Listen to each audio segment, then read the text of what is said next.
Welcome to the deep dive. Today we're tackling a really, really famous, maybe infamous moment from World War II, the Patton slapping incident. It really sort of rips the lid off some big questions about leadership, wartime pressure, and, well, how we even think about the mind.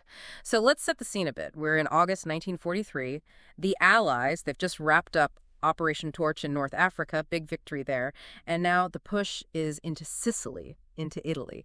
And leading the U.S. forces there, General George S. Patton, huge figure, very controversial even then. He'd only taken command of the 7th Army back in March, replacing General Fredendall, who, well, wasn't quite cutting it. No, and Patton was seen as the guy to get things done. He absolutely had this reputation, didn't he? Tough, very no-nonsense, demanded incredibly high standards, disciplined performance. That was everything to him. He famously believed soldiers just had to have this iron will, this fighting spirit. That's how you won battles. He didn't have much patience for anything less. Not much at all. Anything he saw as weakness or, crucially, cowardice.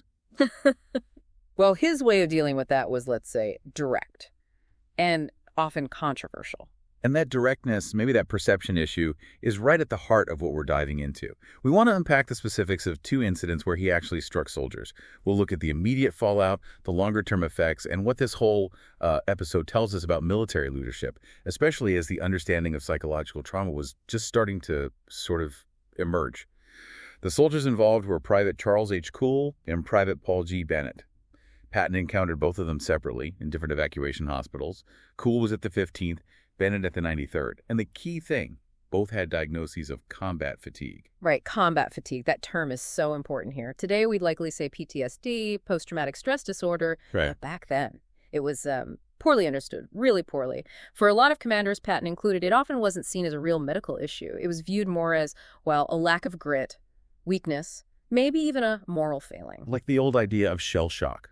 Exactly. Yeah. Very much tied into that older concept from World War I, which itself wasn't well handled. Yeah. Often stigmatized, seen as cowardice.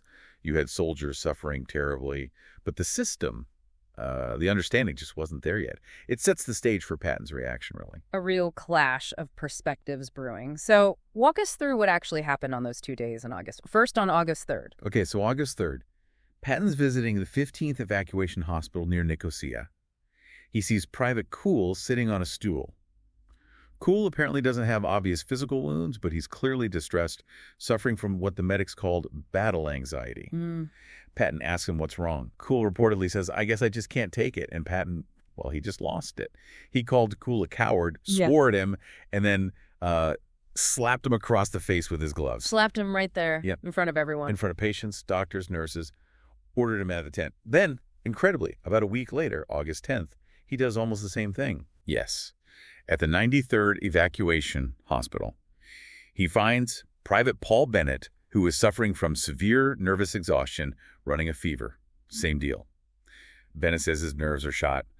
Patton doesn't believe him, calls him a coward, slaps him hard this time, maybe even with his bare hand. Accounts differ slightly, and threatens to have him shot. Threatens to have him shot? That's astounding for a general. It really is. Berating him, humiliating him in front of others in a medical facility. It's hard to imagine today. So what was the immediate reaction? This couldn't have stayed quiet. Oh, absolutely not. It caused an immediate uproar within the medical units, and word spread like wildfire through the ranks. Doctors, nurses, other soldiers, they were appalled. News eventually reached General Eisenhower, the Supreme Allied Commander. And, while some might have privately maybe admired Patton's toughness, officially this was seen as completely unacceptable. A serious abuse of command authority. And it came just as the Army was starting to grapple with this whole combat fatigue issue more seriously, right? Precisely. They were seeing huge numbers of psychiatric casualties and realizing it wasn't just malingering. This incident kind of forced the issue into the open, highlighting the massive gap between Patton's view and this emerging medical understanding. It became a real problem for Eisenhower. A PR nightmare, basically. How did Eisenhower handle it? What were the direct consequences for Patton himself? Eisenhower handled it firmly, but also, perhaps pragmatically, considering Patton's value as a commander.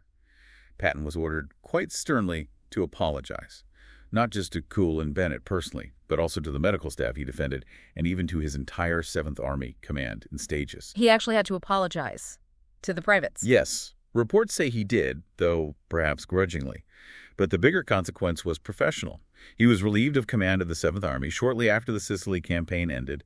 He was effectively put on the sidelines, sent back to England, his future very much in doubt. That sounds like career death for a general like Patton, Yeah. but it wasn't, was it? He made a comeback. He did, which is remarkable in itself. Eisenhower, despite the incident, still believed Patton was essential to the war effort. So while he was sidelined for a while, he wasn't completely cast out. He was eventually given command of the U.S. Third Army. And though he wasn't in charge of the D-Day landings themselves, his role became absolutely critical just before. How so? Operation Fortitude. This was the massive Allied deception plan to fool the Germans about where the main landings would happen. The Allies created a whole phantom army group, FUSAG, supposedly based in Kent, aimed at the pass to Calais. And who did they put in command of this ghost army, knowing the Germans respected and feared him? Patton. His reputation alone made the deception far more believable. It was a crucial piece of the puzzle for Normandy's success. Wow. So even in disgrace, his reputation was a weapon. In a way, yes. It highlights the complex figure he was. So wrapping this up, thinking about this whole deep dive, it really underscores the paradox of Patton, doesn't it? These slapping incidents are maybe what he's most infamous for in the popular imagination. Yet, to many soldiers who served under him, he was still a hero. And you can't deny his leadership, his aggressive drive, was a major factor in the Allied victory.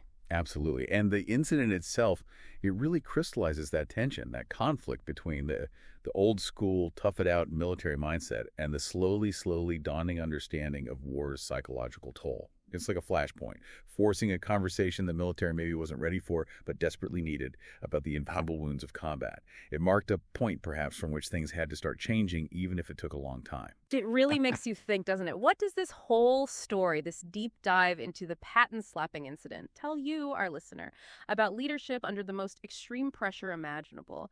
And maybe consider how events like this show that long, sometimes difficult journey we've been on, just trying to understand the hidden costs of war.